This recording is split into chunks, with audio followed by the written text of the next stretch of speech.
In this video, I will show you how to unlink debit card from Robinhood. So make sure you watch this video till the end. So let's start. So first you need to do is open up your Robinhood app and then log in your account. After this, you need to click on this profile icon from the bottom.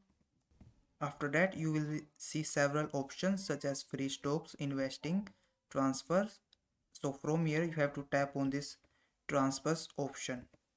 Then this will open up this screen where you can see the withdrawal cash that you can withdraw. So from here you have to scroll down and then you will see your links account, all of your bank's account and the credit card or cards option that you have linked in your Robinhood.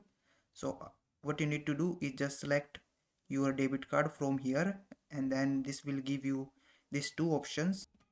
First is this unlink and the cancel. So you just have to click on this unlink option and then it will ask you to confirm it, and once you do that, your debit card will be unlinked from your Robinhood. So I hope this video was helpful. Please like this video and subscribe to my channel.